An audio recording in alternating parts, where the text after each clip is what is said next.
क्या ये वॉट अबाउटरी है क्या आशुतोष? मैं आपके पास आखिर में इसीलिए आया हूं आशुतोष, क्या ये किताब है हाँ बंच ऑफ थॉट्स। कहिए तो पेज खोल कर पढ़ के सुना दूं।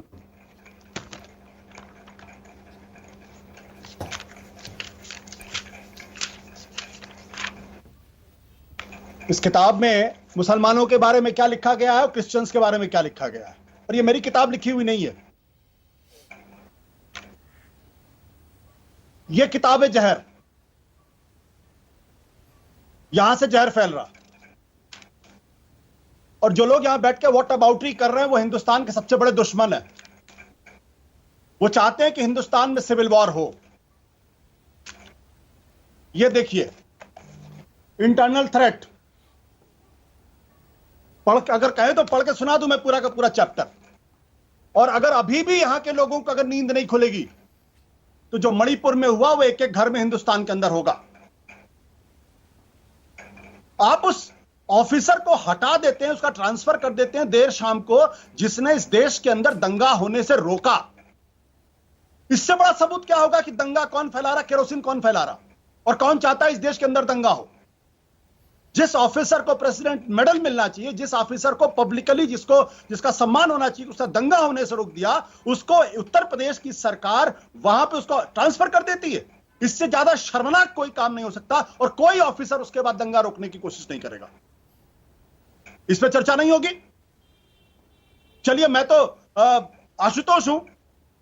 मणिपुर के ऊपर सुप्रीम कोर्ट ने क्या टिप्पणी की, एक एक टिप्पणी सुन लीजिए, और उन टिप्पणियों को सुनने के बाद देश के प्रधानमंत्री को अपने पद से इस्तीफा दे देना चाहिए। जिस डीजीपी को देश के गृह मंत्री को बुला के उसके कान के उभे बैठने चाहिए, उनको सुप्रीम। शर्मा जी आप चुप रहेंगे बीच में? अभी जवाब देने का मौका दूंगा के शर्मा। लेट आशुतोष कंप्लीट अपनी बात पूरी करें। बोलिए आशुतोष। शर्मा जी आप बीच में बोलेंगे नहीं, आप चुप रहेंगे। आपने बनाया ना, नहीं हूं। के शर्मा आप जवाब दीजिएगा, बीच में नहीं, एक एक करके वन बाय वन सब अपनी अपनी बात कहें, आपस में न उलझे। ये उलझने का वक्त नहीं है। के शर्मा प्लीज रुक जाइए, प्लीज रुक जाइए, उनको अपनी बात करें। बोलिए आशुतोष, अपनी बात कहिए एक एक करके please, only one by one. Ashutosh बोलिए। ये भारतीय जनता पार्टी वालों की आदत हो गई है। मणिपुर में पूछिए तो कहेंगे राजस्थान की बात करिए। सुप्रीम कोर्ट ने यह टिप्पणी की है, मैंने टिप्पणी नहीं की है। व्हाट अबाउटरी करते सुबह से शाम तक। अरे पिछले 9 साल से देश में आपकी सरकार है, कब आप जवाब देंगे, कब आपकी जवाबदेही होगी? सुप्रीम कोर्ट ने क्या पूछा? सुप्रीम कोर्ट पूछ रहा है कि कितने एफआईआर दर्ज हुए, कितने लोग गिरफ्तार हुए, उनके बारे में आपकी सरकार की रिपोर्ट क्या है। यह शर्मनाक है कि सुप्रीम कोर्ट मणिपुर के डीजीपी को बुला के कह रहा, तलब कर रहा है उसको, जो काम इस देश के गृह मंत्री को करना चाहिए था। लेकिन जो काम इस देश के आप प्रधानमंत्री जो को मणिपुर करना के चाहिए। हालात की तुलना आप जो हरियाणा, बरेली और महाराष्ट्र से कर रहे हैं। एक मिनट मानक, मेरी मुझे बोलने दीजिए, लोगों ने बहुत बोला है। हाँ।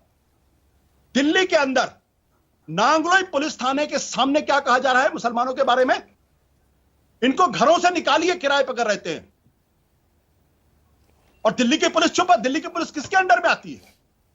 कौन है इस देश का गृह मंत्री? क्या नाम है उनका? कानों में तेल डाल के सोए हुए हैं क्या वो? और ये रोज हो रहा है। धारा 144 लगती है, लेकिन लोगों को शोभा यात्रा निकालने की इजाजत है इस देश के अंदर। अब कम से कम बीजेपी के कुछ लोग अब बोलने लगे। राव इंद्रजीत सिंह ने जो कहा कि भाई इस यात्रा में आप तलवार लेके क्यों जा रहे हैं, कम से कम बीजेपी के कुछ लोगों की आत्मा जगने लगी है। नहीं तो वहां तो ऐसा लगता है जैसे कि रीढ़ की हड्डी गायब हो गई लोगों की। पर हथियार तो दोनों तरफ थे ना आशुतोष। मैंने कब कहा कि हथियार नहीं थे दोनों तरफ? कौन? आप साल से वहां के मुख्यमंत्री, आप कर क्या रहे हैं? अरे इनके आंख में मोतियाबिंद हो जाती है ऐसे लोगों को। शर्मा जी आप बीच में चुप रहेंगे, आप बोलेंगे नहीं आप।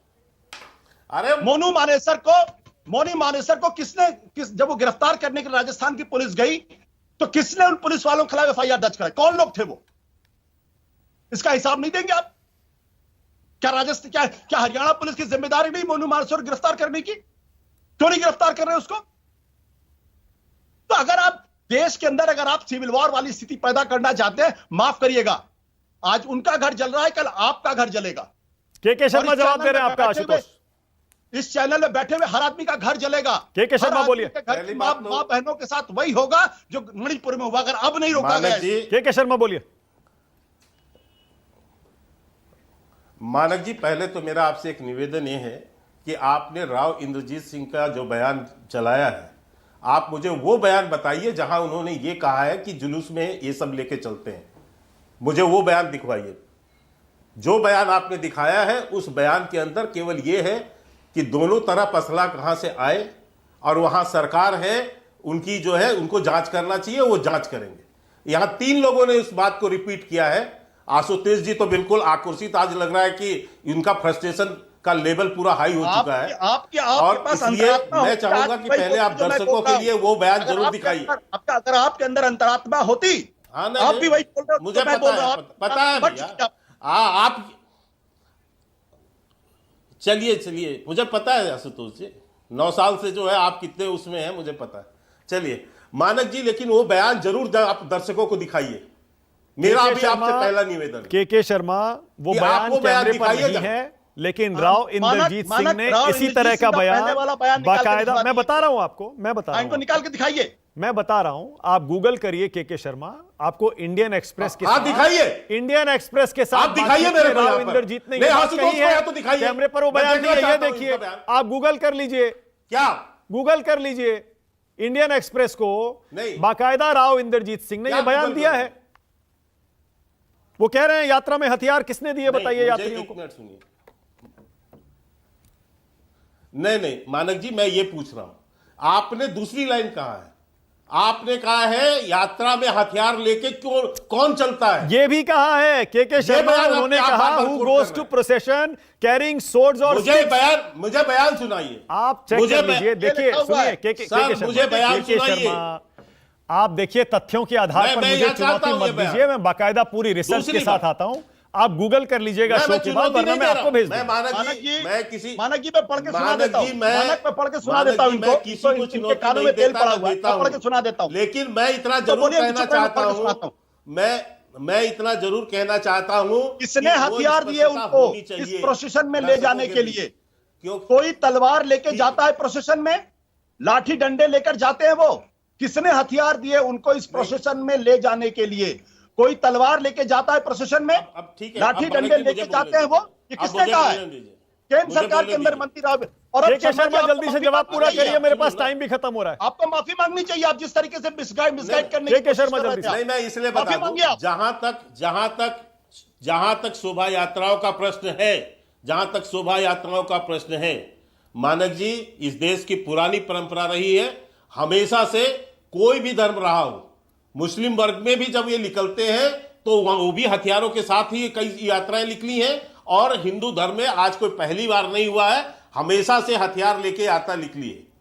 लेकिन इसका कोई दुरुपयोग ना हो, ये बिल्कुल सही बात है। इसका कोई दुरुपयोग नहीं होना चाहिए। ये यदि होता है तो बिल्कुल गलत है, इसका हम समर्थन बिल्कुल नहीं करते।